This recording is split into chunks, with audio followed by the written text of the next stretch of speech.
मज़ेदार सा लेस वाला, आप लेस चेक करें, लेस वाला हलीम तैयार है।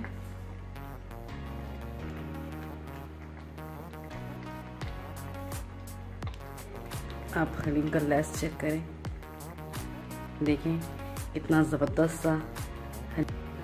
अस्सलाम वालेकुम, मैं हूं एनी और आप सब देख रहे हैं any desi cuisine. Please subscribe my channel, share, like and press the bell icon. You will get the new notification of my new recipe. आज मैं बनाना सिखाऊंगी आपको शाही हलीम। तो चलते हैं इंग्रेडिएंट्स की जाने।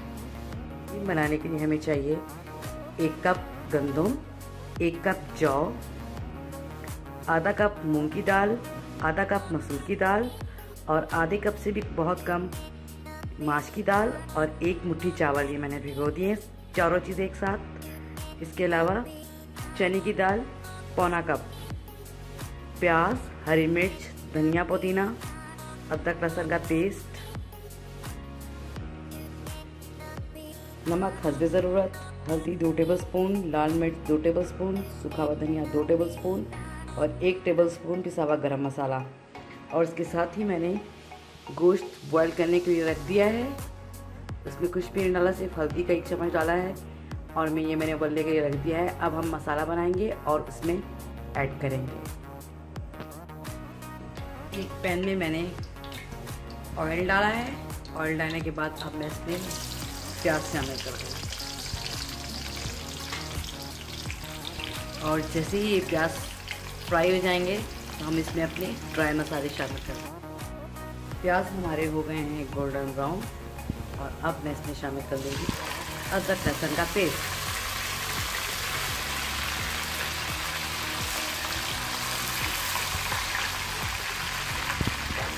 और साथ ही मैं इसमें तमाम ड्राई मसाले, नमक, मिर्च, हल्दी, गरम मसाला ये भी शामिल कर दूँगी।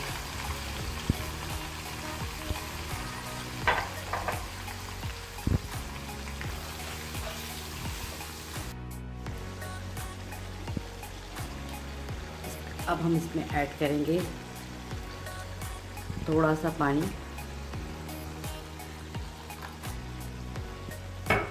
और इसको भूनने के बाद, इस मसाले को भूनने के बाद हम शामिल कर देंगे गोश्त में। जो गोश्त हमने यहाँ उबाला था इसमें हम ये सारे मसाले ऐड कर देंगे। भुने हुए सारे मसाले मैंने गोश्त में शामिल कर दिए हैं। मैंने 1 कप जौ लिया है, 1 कप गंदम ली है और 2 कप के करीब मेरी दालें हैं। तो इसके हिसाब से आधा किलो से ज़्यादा गोश्त होना चाहिए। आधा किलो से ज़्यादा मैंने गोश्त उबाल लिया है। एक देगची ले ली है मैंने। अब इस देगची में मैं ये जौ और गंदम दोनों को एक साथ उबाल लूँगी। अब इस देगची में मैंने जौ ले लिए है और ये मैंने गंदम ले ली है। ये मैं सब एक साथ अच्छे से बॉईल कर लूँगी। ना नमक डालना है, ना कुछ, कोई चीज़ भी नहीं डाली। सिर्फ इसमें मैं लाल मिर्च और हल्दी इस्तेमाल करूँगी। गंदम और जौ में मैंने लाल मिर्च और हल्दी डालकर, पानी डालकर, अब हम इसको ढक्कन लगाकर कम से कम आधे घंटे के लिए दम पे रख देंगे ताकि ये अच्छे से गल जाए। दूसरे पैन में चने की दाल, मूंग, मसूर, माश और चावल, ये सब दालें और चावल मिलाकर मैं एक साथ गला लूँगी। जौ और गंदम मैंने अलग गलाए हैं और दालें सारी मैं मिक्स करके एक साथ गलाऊँगी और कुरमा अलग से तैयार हो रहा है। ये हमारी गंदम और जौ अच्छे से गल गए हैं और इसको मैं मधानी की मदद से, या घोटना जिसे कहते हैं, इसकी मदद से मैं इसको अच्छे से घोट लूँगी। और इसके साथ ही हमारी दाल भी गल गई है, बिल्कुल घोटने की ज़रूरत नहीं है, बिल्कुल अच्छे से घुल गई है, पानी में शामिल हो गई है। और साथ ही जो मैंने कोरमा बनाया था उसको भी मैंने मधानी से अच्छे से घोट लिया है। गंदम में मैंने सारी दालें और ये जो कोरमा मैंने बनाया था ये मैंने शामिल कर दिया। अब हम इस सबको मिलाकर घोट लेंगे मधानी की मदद से। इसमें आपको जूसा इस्तेमाल करने की ज़रूरत नहीं, हम दानेदार हलीम बना रहे हैं।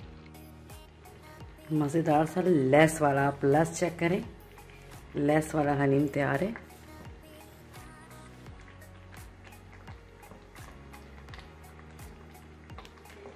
आप हलीम का लेस चेक करें, देखें कितना ज़बरदस्त सा हलीम में लेस आ गया है।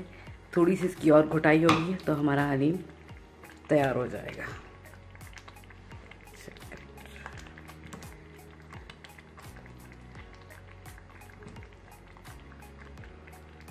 इसके साथ हम इसमें हरा धनिया, हरी मिर्ची और गरम मसाला शामिल कर देंगे और अच्छे से घोट लेंगे।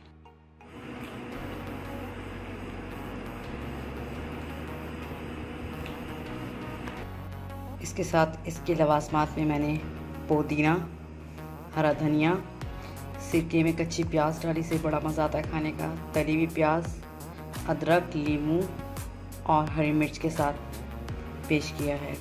आपकी मर्ज़ी, आप इसमें से कुछ भी ऐड कर सकते हैं, कुछ भी माइनस कर सकते हैं।